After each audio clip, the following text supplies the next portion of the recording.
Welcome to the Friday edition of the Bradshaw Chronicles. I am your host, Bryan Lee Whatley.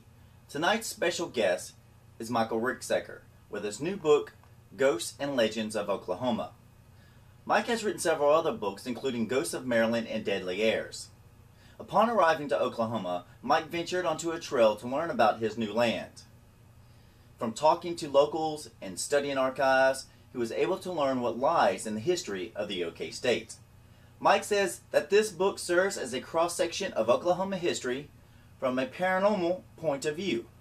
From Native Americans to Civil War, to gunslinging outlaws, to land rushers, to railroads, to cowboys and cowgirls, and to Wild West shows, to tornadoes, to historic Route 66. There's a bit of everything in this book. And he's right. The characters and what you will learn will keep you reading page by page. Our musical guest tonight is Justin Estep with his great song, Dance Macabre. So please sit back, relax, and enjoy the Friday edition. Hi Mike, how are you doing tonight? Oh, I'm doing pretty well, Brian. Thanks for having me on tonight. I'm really excited about your book that you have coming out with us, Ghosts and Legends of Oklahoma. It's a pretty long book and lengthy, full of stories. It was a really good read. But before we get into the book, can you tell us a little bit about yourself? Sure. Ghosts and Legends of Oklahoma is my third book. I've been writing for a number of years now. Ghosts of Maryland, which preceded this, came out in 2010, last year. I also have a mystery novel, Deadly Airs. And on the side, I'm also a paranormal investigator. I've been doing that for a few years as well. Oh, that's cool. Now, what was the reason why you wrote The Ghosts of Oklahoma and the Legends of it? Well, yeah, really it was a kind of a timing thing. I've been out in Maryland for a number of years, 14 years, and really right as I was wrapping up that manuscript, we moved out here to Oklahoma. A couple of different reasons. And we had family out here. The economy out in Maryland wasn't doing so well. It seemed like a good time for us to make the move. Well, when I got out here, my publisher thought it would be a good idea for me to go ahead and cover Oklahoma. They didn't have a Oklahoma book yet, and they're developing a paranormal line. So, they bounced it off me if I thought I would like the project, and I thought it was a great idea to go ahead and learn my new state. What better way than to travel the countryside and learn about all the different ghost stories here. That's pretty cool. I like that idea because a lot of times people don't realize even their own backyard history. And so the fact that you actually covered the whole state of Oklahoma, and there's a lot of stories in this book about all kinds of different sections. You really did cover the whole state. Whenever I was reading it, it kind of took me back to like the Wild Wild West and the railroads and the cowboys and Indians and stuff. And I always liked that genre about it. Was that your intentions when writing it? Well, it was part of my intentions. Really, the book, to me, the way I describe it is it's a cross-section of paranormal history in Oklahoma. We have a variety of different things going on out here. Yes, you have the Wild West, you have the Native Americans, the outlaws, railroads. You also have some other things going on, like the tornadoes, and there were race riots out here, and a lot of different things that went on. Even the Wild West shows that travel the country originated from out here. A lot of different characters like Will Rogers and Bill Pickens and those types of people were involved with that. So I tried to encompass a variety of history of the state of Oklahoma. Well, it definitely does have a lot of history in it. Some of the stories in here, like I said, you've got a lot of stories. I didn't realize there was so much history of it. So some of the characters I'd like to go over with you are like the Harvey girls. I didn't realize the huge situation behind the Harvey girls, and there was actually a movie made about them, right? Yeah, I haven't actually seen the movie. Unfortunately, otherwise I love to talk about that angle, but the Harvey girls really, as railroads were being developed, these were the girls that kind of originated the whole line of restaurants and hospitality and that sort of thing as you traveled west. And they actually roomed at the station. And one of the stories that I have in there about the Santa Fe Railroad Station in Guthrie, Oklahoma. They had a headmistress that oversaw them, and she's supposed to be one of the spirits that haunt that particular place. But yeah, it's really kind of a fascinating bit of history. There was another character I thought that was pretty interesting was John Fogerty, and his train was 400 and Fogerty, or what they called him. Now, what I found so interesting about this guy, and you go into so much detail and so much history of it, which is really cool for me. The dates, you even put the birth dates or the days that these guys lived, and this guy was only like 20, right? Mm-hmm. And then right. He made a huge part in your book for what he did for his railroad stations. Why do you think that was? And what was so significant about the railroad sections? I mean, really, the railroad helped expand the United States. It helped connect the two different sides. It was a great expanse. We don't really think of it in these types of terms these days because we have this, super highways that, get us across in a zip, maybe a couple of days. We can fly across the country, of course, but, it's guys like John Fogerty that back in the day, really helped to establish the railroad and, for passengers, for freight, for bringing supplies that would help found new cities. Even, like the founding of Oklahoma City, they were waiting on, lumber to build the homes and buildings, to get, to establish, otherwise they were living out of tents. So, I think it's, what I like to do in my research is try to, dig up these old tales that have been forgotten over the years. There's a Fogerty school there in Guthrie that, the kids going there probably don't even realize who this guy was. He was a local legend. Yeah, he was. So I like to try to get people to remember these, old tales from the past. Now, this whole book is written in terms of like ghosts and stuff. And whenever I think of the Wild Wild West and the whole scenario with Oklahoma and its history, and that's why it keeps taking me back to, like you mentioned, there's all kinds of tornadoes and race riots and so much history of Oklahoma that I didn't realize. And when it comes to ghosts, a lot of the history is what's created, or a lot of ghost stories and stuff like that are what's created because of these.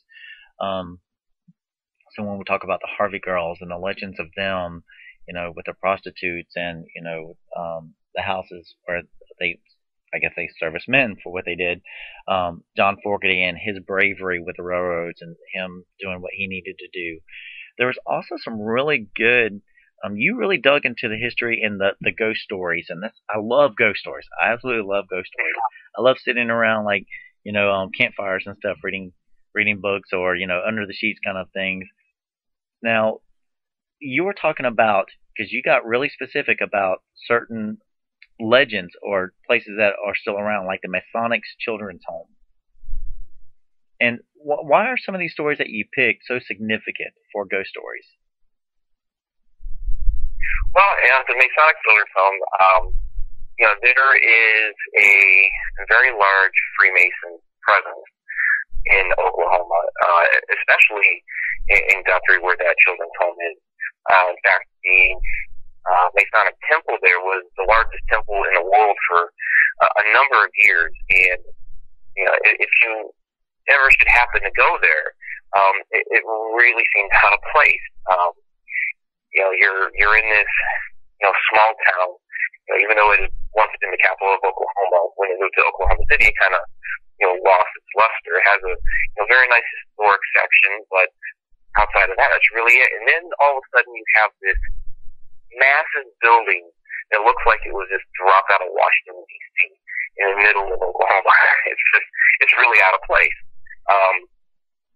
So I tried to recognize that presence with one of their ghost tales, and it happens to be at the Masonic Children's Home, where you gotta keep in mind this is the Freemasons we're talking about. So there's some secrets and things they're not going to divulge, so there's a lot of rumors about what may have happened there.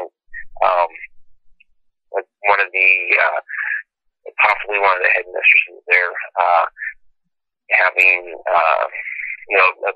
abused some children, or, possibly, some died. There's rumors of, graves in the back and things like that. Now, the ghost tale there is, it centers mostly around, the bell tower and a girl that's seen, some voices, things like that. And, it's really a nice, piece of history, kind of mysterious piece of history. Certainly surrounding the Freemasons kind of adds to that whole mystique. Was it difficult for you to get information about the Freemasons? Because, they're a very secret society, of course, and I think the house is now known as the Dominion House. Right, the Dominion House now, it's really very beautiful. They've restored it to use as an event center. When I was there, they were preparing for a wedding. And yeah, they don't like to divulge too much information about their history now. Some of the practical history of the building, of when they moved the children in, and for a short period of time, there were also elderly people mixed in there as well. That's all public knowledge, but right. It's really hard trying to get some of these, these legends out of them. They don't like to talk about too much of that stuff. Yeah. But there's local tales, and you try to connect the dots and see where the pieces fit. And that's part of what I like. I like mysteries. I like putting the puzzles together and try to find out what the real truth behind the matter is. Yeah, the Freemasons themselves, as far as the organization, is an amazing organization. They actually do a lot for the community. People don't realize. They really do. But them just being a secret society and for stuff that they do, I've actually applied for them. They're part of my family lineage, and I had to apply for them. But you're right. They don't like to talk about too much stuff, and I think you did a really good job being able to just talk about their Masonic Children's Home and everything that they do for the kids. And it surprised me about the bell tower, where you were talking about was it the nurse that hung herself? Right. So it's interesting coming from the history of what happened there. So I like it. I think that was a really good story that was in there. Another house that you have that's absolutely beautiful, and I've seen this one on TV a couple of times, is the State Lion Inn. You talked a lot about it. So let me hear some. Yeah, the Stone Lion Inn is really one of my favorite haunted locations in Oklahoma. I've been there a couple of times, both as a guest and as a paranormal investigator. And it's a house that never stays quiet.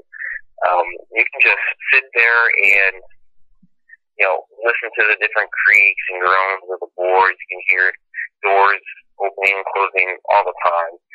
It's just, there's always a lot going on there.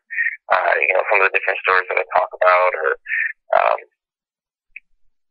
the one investigation that we ran there is, we're members of Society of the Haunted now, but at that time and I have one of the pictures in the book of, there's when you walk in the front door, there's a bureau off to the side.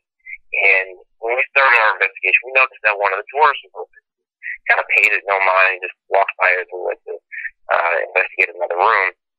Well, a couple minutes later, we hear this thing come out from the foyer. We run out there to see what's going on, and the door had closed. So, Johnny, one of our investigators, gets out one of the metal detectors, taking some readings. I get out my camera, start taking some pictures, and between Johnny and the bureau, I caught this interesting white wisp that just kind of hovering in the air.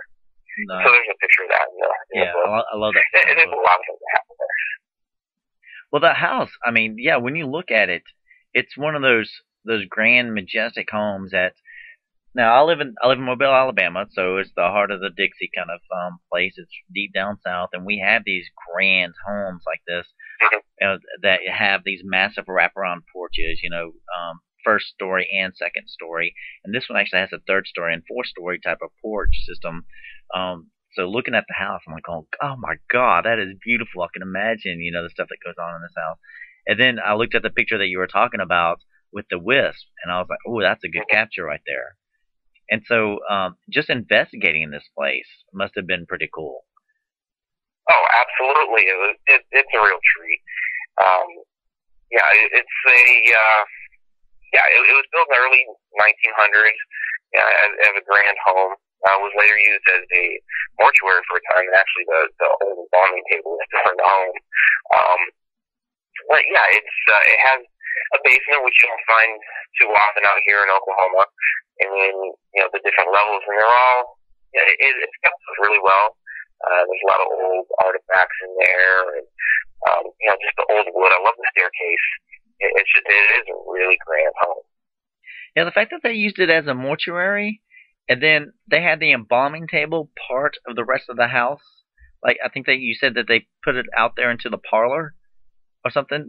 Right. It's in the it's actually right in the little hall between the foyer, on your way to the dining room and kitchen area, like right next to the stairs. But when Becky Luger, who owns the house now, runs it as an inn, first bought the home, it was in the kitchen, and she thought it was just a interesting type of butcher's table.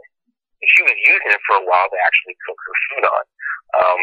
And I guess it was her son that came home from school, having talked to one of his teachers, and the teacher was telling him about some different things that she knew about the home, and told him, it used to be a mortuary, and from what I hear, the old embalming table is still there, and came home and told his mother that, and, it kind of freaked her out a little bit, but she's worked it into one of the features of the house, which is, a fantastic idea. I could say, it would definitely freak me out. I mean, I'm the type of person that would probably buy a home just because of that. But at first, I would get the little creepy feeling, kind of a thing. What are some of the hauntings of the home? Can you talk about that? Oh, some of the other hauntings of the home? Yeah, of the State Line Inn, the Stone Line Inn. Yeah, Stone Line Inn. Probably the most common haunting there is the little girl, part of the family, and there's been some debate back and forth about which girl it is that actually haunts there. But she's been seen. She was first seen by Becky's son. He was playing with her in the closet years ago. But a lot of times you'll catch her on an EVP. She may also be one of the people there that will open and close doors. We've seen that happen a lot. There's also a man in a top hat that's been seen there. Sometimes we've seen in the mirror. Occasionally he's seen down in the basement. A lot of different shadows. And the one time we were investigating, this was just kind of one of those interesting moments. I'd been walking up the stairs and gotten just about to the top, and one of our female investigators started walking up just the bottom of the stairs. She'd gone up like 2 stairs. Well, right between us, a picture falls and breaks. And out of nowhere, nobody touched it, and fell off the wall suddenly. It was actually her picture that she has of Lizzie Borden. Lizzie Borden, the hatchet killer? Right. Nice. That was a spooky moment. Nice. Did you have to pay for the frame? No, she was really good about that. She knew it was an accident, something that happens in the home from time to time. Okay.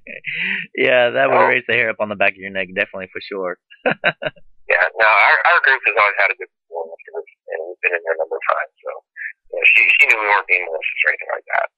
Do they ever charge to do investigations inside the home? I would love to go there and just check it out. As far as investigating it, she's actually really particular about her investigative groups that come in. Because of our history with her, she had been letting us come in there, for free for a while. But from what I understand with other groups, she will likely charge, or sometimes just say no. Okay. She's kind of picky like that. When I was first there, was as a guest for the Murder Mystery Dinner Theater, which they do a fantastic job with that. And you get entertained, you get a great meal, all of that, and then basically you have to run out of the house for the night. None of the staff stays around. And so we're, poking around all over the place, have my audio recorder out, take some pictures, get upstairs to the very top. So it was, we still have to run out of the house. That's cool. Yeah, they do the murder mystery there. I read in the book about that. I think that's awesome. Yeah, it was a lot of fun. Yeah, it looks like a beautiful house. So it's definitely on my list. If I get to Oklahoma, that's definitely one I know that I want to get to. Check out the Stone Line Inn and all the hauntings and stuff like that. The Skirvin Hotel. There's a lot of history about this one. And what surprised me about this in your book was that there's a lot of deaths related to it. Why is that? Yeah, there really is. And I discovered all these deaths trying to get to the genesis of the Effie story. It's, especially the last couple of years, been a big deal. A couple of NBA players got spooked at the hotel. A couple guys from the Knicks and somebody from the Bulls. They saw some different things and got spooked and, ended up all staying in one room together, things like that. But for a number of years now, people have talked about this story of Effie, a chambermaid that worked at the hotel that had an affair with W.B. Skirvin, the original owner, and he didn't want anybody to know about Effie and the baby, so he basically stashed them away on the top floor of the hotel. But she became depressed and jumped out of the top story window with the baby in her hands, and they both died. That's the story. You actually look back through history, you don't find Effie. She's not anywhere to be found. There's no stories of a woman jumping out of the top story window with a baby, and especially around the time frame. Now, when you do look through the history of the hotel, you find some different things like, there is a man who jumped out of, off the top story, and there's, a woman who did try to, jump out the window, but was caught just in time. And some different things like this that really starts to sound like the Effie story, but they were just all combined together. And, yeah, I don't know. I mean, as far as some of the other deaths, we had a shooting on the sidewalk outside. There was another gentleman in the early 1900s, it was the 19-teens,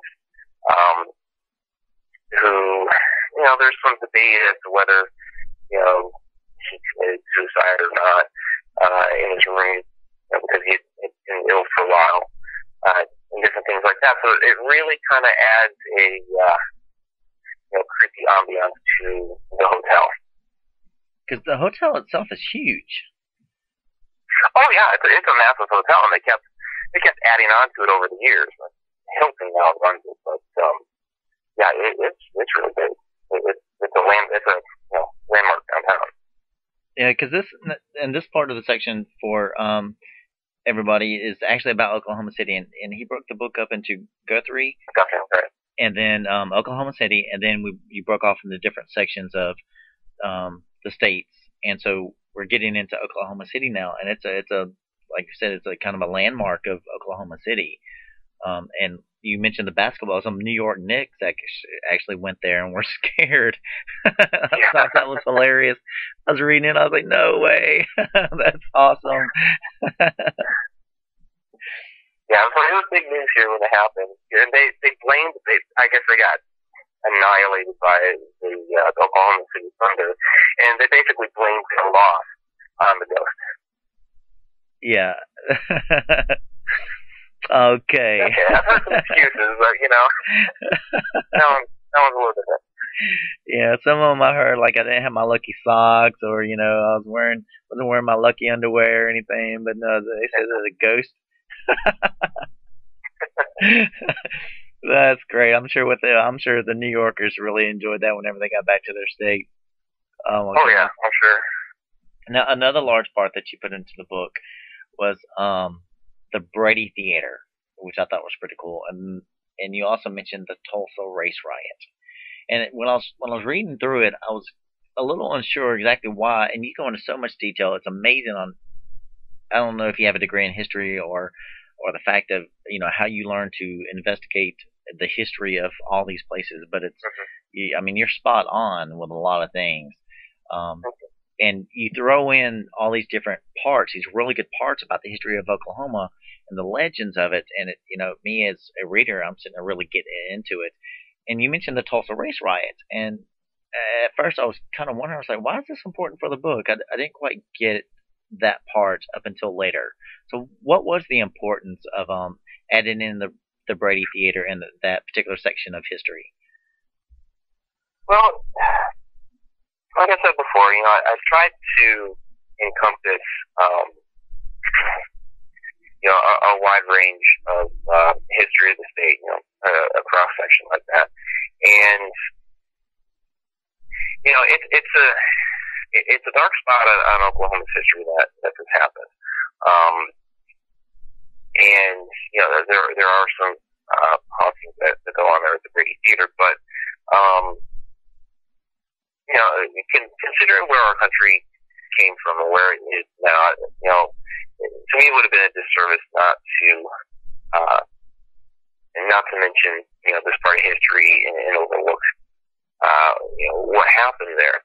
I think it's really interesting that, after all this happened, the ones that got charged with any crimes were actually the police officers. You ended up with an entire African American section of the city that burned down. The National Guard were called in on all of this, because of the incident that happened in an elevator car that the eyewitness testimony basically was her word against his, and it came down to this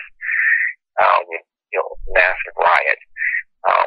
And they were using the Brady Theater basically to house the African American prisoners from the riot.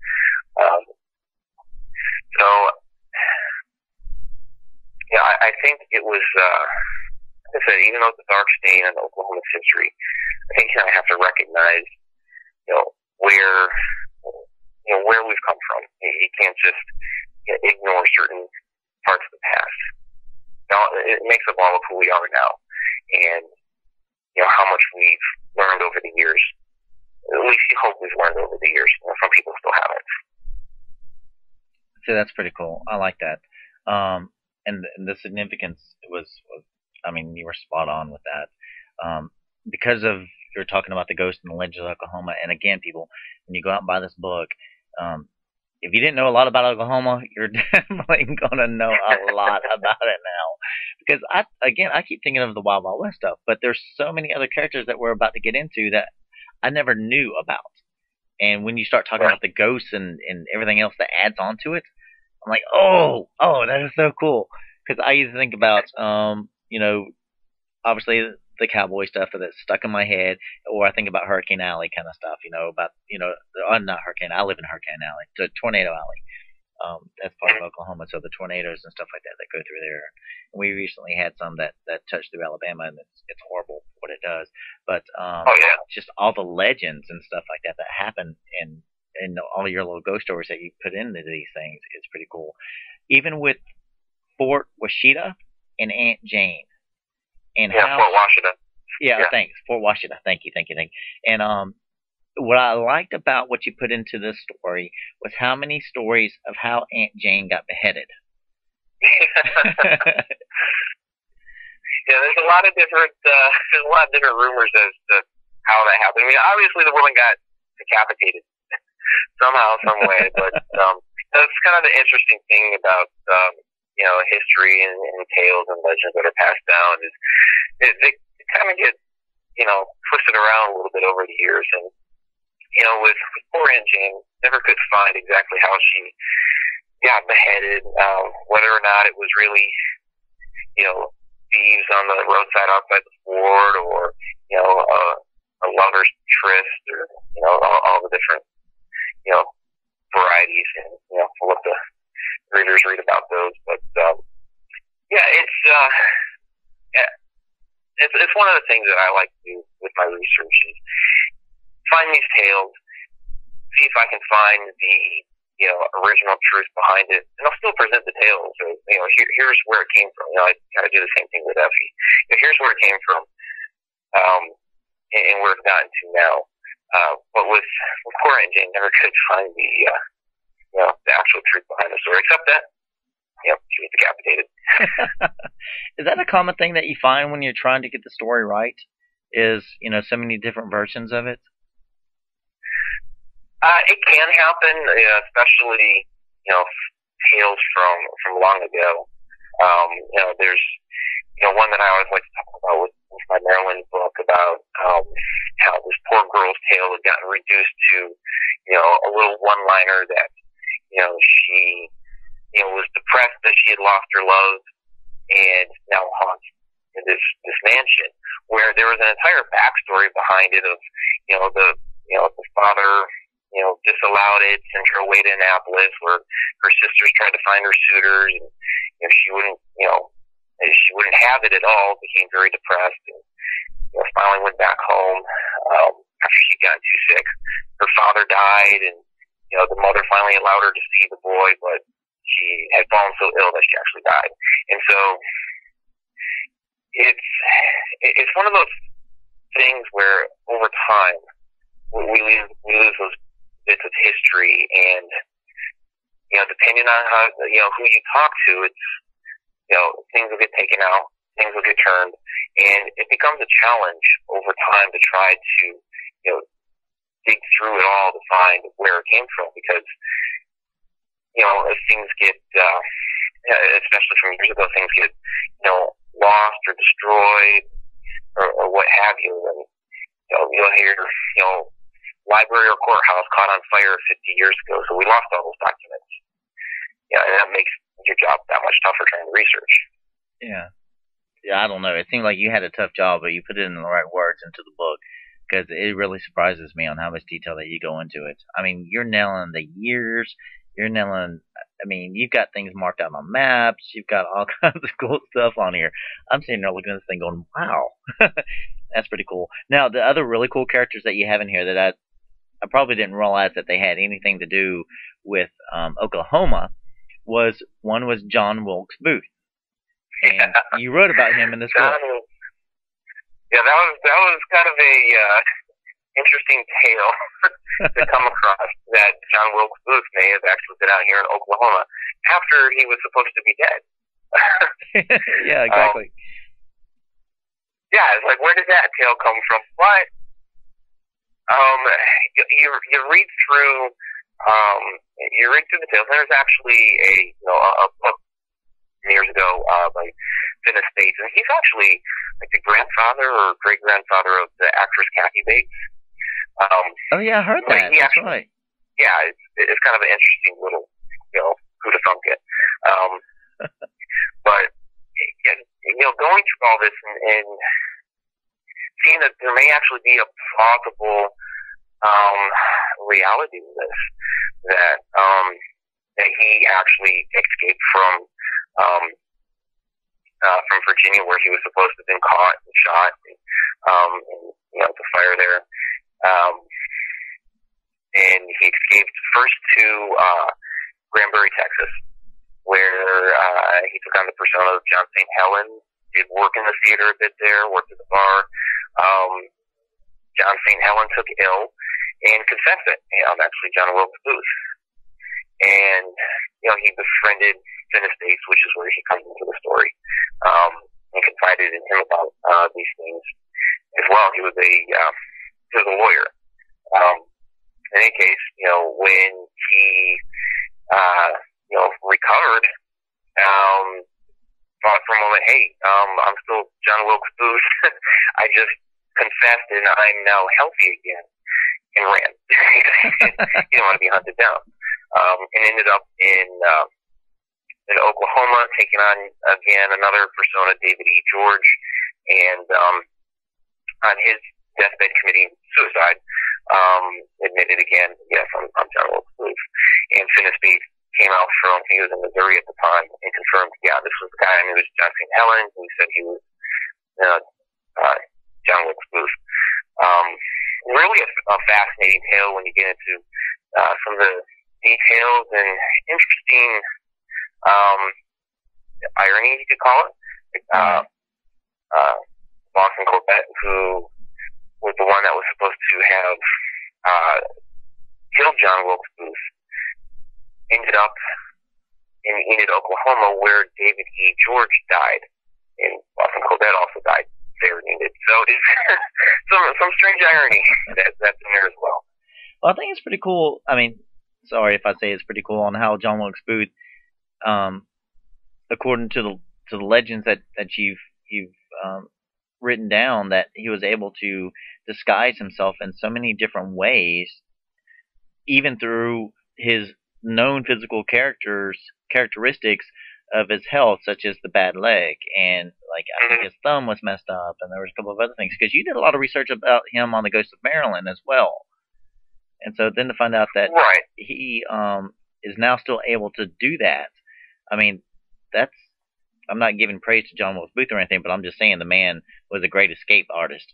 It's how he did that. Yeah, he really seemed to be. I mean, he was an acclaimed actor of his day. I mean, who is a Shakespearean, right? Celebrity to a whole different stratosphere these days. But back in the day, he was a top actor around the Washington D.C. area. So he would have certainly some good skill at doing that. Yeah, and I've actually been to the Ford Theater and across the street where they took Abraham Lincoln, where he shot Abraham Lincoln, and they took him to the back and stuff. Took him to the house across the street, and how they traced him down and everything else. And so when I was reading your book, I was surprised to see John Wilkes Booth in Oklahoma, and then to find out all the stuff that he did. And just like you said, he was a great actor, and the fact that he could act, in essence, his way out of things, and keep doing it. I'm like, oh my God. So, and then one of the things I liked about here that you put in here is that he actually hated shooting one of the greatest men of our country. Yeah. Apparently he regretted that. Yeah. I thought that was very powerful that you put that in there. So, he knew that what he did was wrong, and he kept proclaiming it and stuff like that. And so that's kind of cool. Okay, Geronimo. You wrote about Geronimo too, because Geronimo is definitely from that area. Right. And you actually put in there stories about people would pay or offer for $1,000 for their scalping. Yeah, that was a interesting story when I was researching the 101 Ranch up near Ponca City. The 101 Ranch, it spanned like 110,000 acres back in the day. I mean, basically, it was encompassed 4 counties. It's where a lot of the Wild West shows came out of. Was there, and the first one that they did, it attracted about 60,000 people, and they had it up there at the ranch. They weren't traveling yet. They came up with the idea of traveling with it after this was so successful. But there were like 60,000 people that showed up, and as one of the features, they brought up Geronimo out of Fort Sill.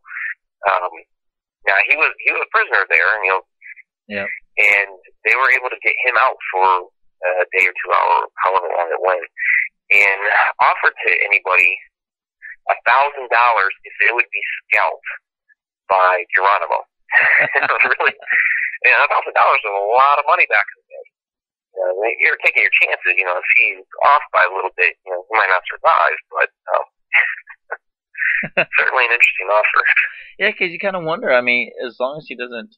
I mean, I don't know anybody that's ever been scalped or anything like that, or actually studied on how scalping works. But they're just cutting off the layer of skin around your skull, which protects your brain and stuff. And so, I would think that some people would be like, "Give me that bottle of whiskey and let's go for it," thinking that they would probably survive on it. Because you're right, $1,000 back in that day was pretty. That was a lot. That was a lot of. Oh yeah. Yeah. And the Indians had a lot to do with Oklahoma. There was a lot of history there with it. Absolutely. You had the whole Trail of Tears and the five civilized tribes that were basically banished to this area of the country, and we had to set up forts in this area to basically protect them from the Plains Indians that were already here. Yeah. So there's a lot of that Native American history that's out here, and really still kind of a mystery to us. You'll hear about how this housing development was may have been built over an old Indian graveyard. Well, they could have been. It's hard to tell. A lot of those markers over time have gone away, so it's hard to track down a lot of that information. Another great person that you mentioned was Pretty Boy Floyd. Right. He's one of the outlaws I mentioned in the book, and yeah, because this is jumping into a whole new era now. Yeah, we're like 1930s, 20s, 30s, around there. He got brought up in the book because of the ghost towns, and one of his favorite hangouts in this area was Roseboro, where he had family.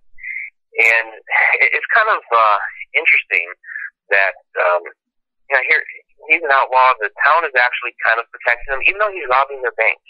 And he'll go rob their bank, but he'll show up at the dairy and buy kids ice cream and sodas and all that stuff, and they rob him, even though he's robbing their bank. So he's definitely an interesting character. I researched on him. I got to see a couple different sides of Pretty Boy Floyd, but yeah, and that's what I thought so too. That's what I thought so too when you put it in the book, was the different sides of him. I was like, oh, well, the community seemed to have liked him a little bit, Yeah, apparently he was a very charismatic, giving type of a person with the community around him. But yeah, he'd go out and rob banks and occasionally shoot somebody and things like that. So you get the good with the bad on that. Yeah. Like with family, he was always great with family. He would let his like nephews drive his car and things like that. So, back in the day, people didn't have very many cars, so a kid joyriding in a car down an old dusty country road on the blast floor. Yeah, exactly. And since we're all the way talking into the car era now, and we're talking about driving along those highways and those eerie people that stand on the side of the road, and all of a sudden they jump out in front of you, slam on the brakes, and there's suddenly nobody there. The paranormal case on Route 66. He talked a lot about that. That was cool. What are some of the stories on? Yeah, Route 66? that is a very cool story. The vagabond along Route 66. Between there, El Reno and Weatherford, that strip there. It usually happens on rainy nights, and people will pass a vagabond walking down the road. They describe him usually as wearing a fedora and an old brown trench coat, and a couple miles down the road, we'll see him again. Sometimes he'll jump out in front of the car and they'll think he's hit him. So they pull off and look, nobody's there. Other times, people will actually stop and let him get in the car. And then he'll suddenly, start, getting a little crazy in the back and will want out of the car. And they'll let him out, drive down the road, and there he is again on the side of the road. So So this this vagabond just appears along this roadside. It sounds interesting. That's pretty cool. Now, there's always like, there's a woman dressed in white on the side of the road, or there's, Crybaby Bridge, everybody has one of those. But when you start talking about this vagabond, and what he was wearing with the fedora, that really threw me off. I was like, the guy had a fedora. He was in style. Yeah, cool. Yeah, he was. And, going back through the history of that strip of road, I started looking up different accidents, trying to figure out who he may be. And there was, a significant deadly accident that happened along that strip of road in the rain. So, you never know. It was about the right time for him, too. Yeah. There's a lot of history on Route 66, so I thought it was pretty cool that you put that in there. And you also talk about, your whole book is about the ghosts and legends of Oklahoma, and you talk about ghost towns. And a lot of towns kind of dried up in Oklahoma. And so can you define what you think are ghost towns that are there and what makes them to be ghost towns? Well, a ghost town, it really depends on whose definition you're going by, but I guess most people kind of believe that if you're down to, I guess about 20% of the town's peak, then you've got a ghost town on your hands. And, some of them are totally gone, really. Some of them, like we were talking about earlier, the town is nowhere close to where it had been. It was an oil boom town. Reached, I can't remember if it was 10 or 20,000 people per population, but and it has a hotel and all these different buildings built up around it. And you go down there now, and they're pretty much all gone. There's a little post office there. One of the old buildings is still around, but Main Street is no longer Main Street. It's just there's a stop sign and that's about it. So there's a lot of these around Oklahoma for a variety of reasons. The main one is oil boom. They struck it rich there, got the oil they needed, and took off. Some of them have to do with the railroads. They built the town in a certain location, thinking that the railroad was going to come through here. Well, no, it didn't. It decided to go along the other side of the river, so we'll up and move the town. And that happened in some different places, like one of them, I believe, was Reno City, where they actually picked up the hotel, carried it across the river, and actually got stuck on the river for a couple of days because of their rigging gateway or something. And then, finally they got it across, and the original town is just gone. But they're all over the place out here. From my understanding of Oklahoma, it's actually a very populated state. There's a lot of flatlands and things like that that's out there, of course, from farming and stuff. But it's like when you get into Oklahoma City, that's very huge, and some of the other places, it's a very populated state. And so talking about ghost towns along those routes, and I believe Route 66 was actually diverted around once they started putting in like the interstates and stuff like that. And so that's what I was worried about whenever you reroute and go around some of the towns, whether they dry up, and a lot of towns pop up and they go back down, and whether the ghost stories are there because of like the quick industrial air, it would pop up and then die back down, and then it's just a sudden influx of people. And so when you were talking about ghost towns in here, I thought that was pretty cool as well. So it was good insight on it. Now the maps. Oh, go ahead. No, I was just going to kind of agree with you that there are some very populated areas of the state. It's really it's concentrated. You have Oklahoma City, and then there's not much for a while until you get to Tulsa, and then it is pretty populated up there. It's those in between areas that are really sparsely populated. Yeah. You have a lot of ghost towns.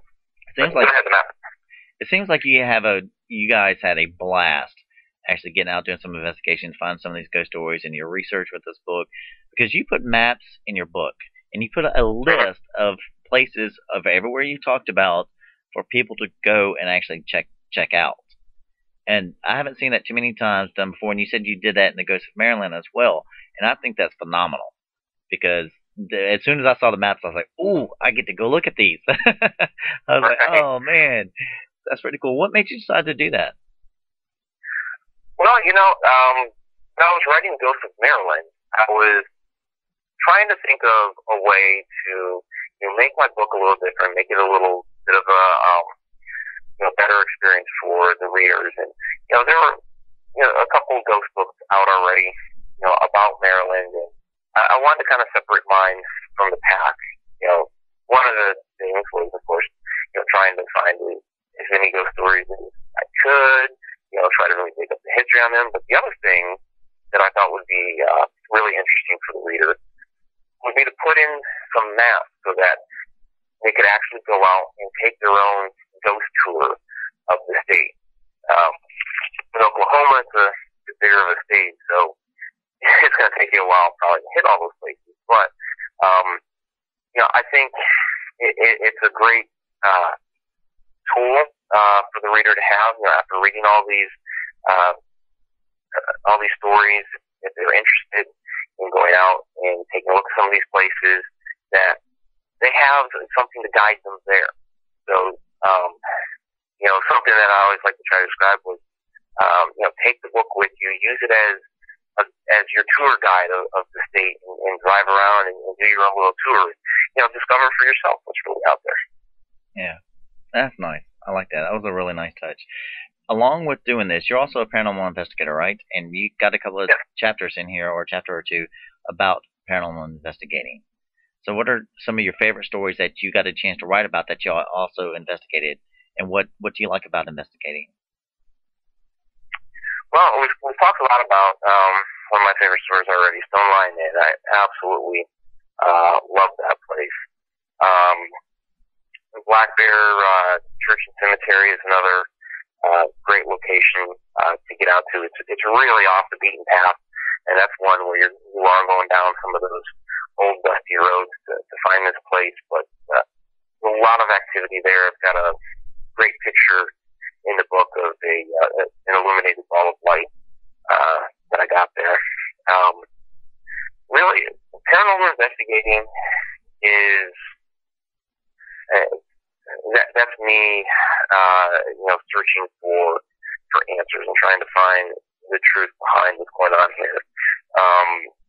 We have these spirits that are lingering about in these different locations, and I want to know why. What is it that's keeping them tied to this place, or an object that's at that place? What is it about this location's history that has drawn their interest? What does this spirit know that we don't? It's not in any of the history books. It's not written down anywhere. There's no photograph of. Is there a way I can communicate with that entity and find out some real truth of what happened there? To me, although it kind of goes back to my mystery roots, and this to me is one of the biggest mysteries that we have available to us. What are some future projects that are coming up for you? Well, future projects, I have Campfire Tales of the Midwest coming up. That'll be out in 2013. And what that is, it's a collection of fictional tales, but they're based on real history and legends from different locations in the Midwest. It's basically the feel for it is you're sitting around a campfire, you're telling some spooky stories, that sort of thing. And it's how like when you're kids and you're talking about the old derelict house down the street and you've got some spooky stories to tell about it. That sort of feel, but we're talking about real places, real history, real legends. So it'll be it's a fun project already, and I've already started on that. When does this book come out, and how can people buy it? Ghosts and Legends of Oklahoma is the release date is September 28th. They can pre-order it right now on like Amazon.com, on some of those places like that. It will also be available from my website if you want to get an autographed copy. And usually you can get it at a local bookstore. I know, like, Ghost of Maryland was available at, any Barnes and Nobles in Maryland. You can still find it there in any Barnes and Noble. So I expect the same to be true of Ghost and Legends of Oklahoma. Okay, and how can people write to you in terms of getting in contact with you? Because I know people, once they start reading this book, they're going to come up with all kinds of stories in order to be able to add for your next one. I'm sure maybe they've already done that already, but how can people contact you? Is it just through your websites? Do you have Facebook? Do you have an email address you want to give out, or just? Yeah, there's certainly there's my website, www.mikericksecker.com. I do have a Facebook. It's facebook.com/Ricksecker, and then I'm also on Twitter, twitter.com/MikeRicksecker. So there's a lot of different ways to contact me, and anybody feel free. I chat with anybody, so I'll answer any questions that are out there. Oh, that's cool. Well, I had a pleasure of reading your book today and learning all about Oklahoma, more than I thought I would ever know, to be honest with you. And once I got into it, I kind of couldn't pull myself away from it, because as we went through all the really cool characters that you had in there, and all the stories about the ghostly legends of some of these famous places that I've heard about, and now I really want to get to them. Especially the Stone Line Inn. That place is phenomenal, and it's just constantly being mentioned. And so the fact that you've been there several times, and your guys have basically exclusive rights to it, I think that's amazing. So keep up the good work for all the stuff that you're doing. Thanks, I appreciate it. So, all right, well, everybody check out his Facebook, check out this website, go buy the book that's coming out. You can pre-order it, like you said, on Amazon, and have a read. Trust me, you will definitely enjoy reading all the stories about Oklahoma and all the ghostly tales about it. You will be amazed. So, anything else you would like to tell your fans, Mike? I just wanted to, some of my fans have already read my work. That I really appreciate that. I appreciate all the comments that I get about it, and I hope they enjoy what I have coming up. Cool. Definitely. All right, thanks, Mike. Have a great night. Thanks for coming on the Bradshaw Chronicles. I really appreciate it. All right, bye-bye. Sure. Please help me in welcoming our musical guest tonight, Justin Estep, with the song Dance Macabre.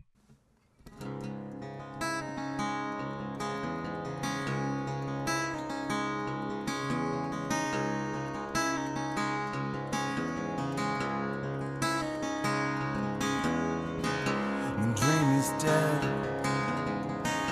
and everything we'd worked so hard for is gone, and I won't lament everything we could not change.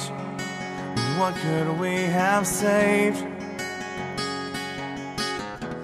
No, never again will we be here the way that we once were, burying bodies. No, never again will we be here the way that we once were, burying bodies, burying bodies.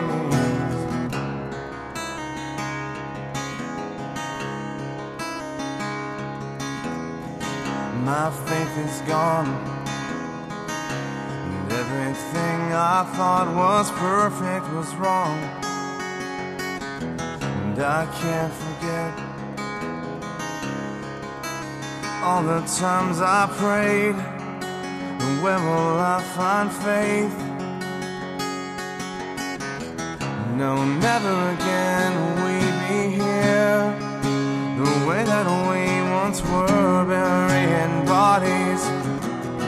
No, never again will we be here the way that we once were, burying bodies, burying bodies.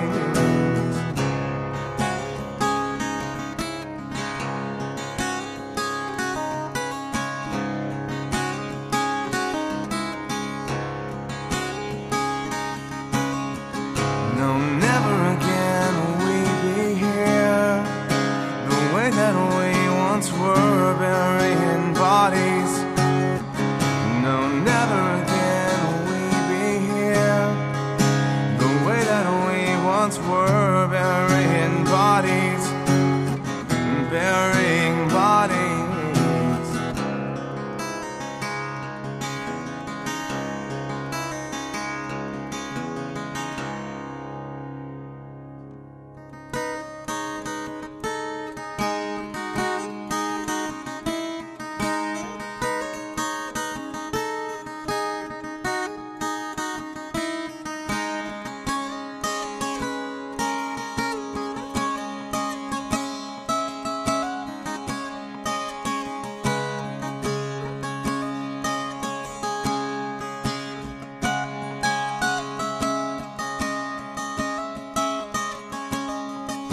And now, a word from our sponsors. At Taylor Gifts, we do customized monogramming and embroidery. We can monogram anything from a simple one name on a bib for a baby to a customized logo on a company shirt. We can make gifts for your wedding entourage and gifts for your friends. Label your children's items for school and put names on jerseys for sports. If you have items of your own you want them monogrammed and embroidered, we can do that. Tailor Gifts are sewn with high-quality thread on a professional embroidery machine. So go to the website www.tailorgifts.net, call 251-391-4354, email sales@tailorgifts.net, visit us at ETSY, and Facebook us. We are ready for your orders. The Ghost Tales Television Network, GTN. GTN is designed to give the paranormal TV and filmmaking community the opportunity to showcase their talents and creations. If you believe you have what it takes to create your very own TV show and or short film and you would like the opportunity to showcase your creations, you may contact us at ghosttellstv@gmail.com or call 901-377-7166 for more details. Make sure you visit ghosttellstv.com. GTN, America's Paranormal Superstation.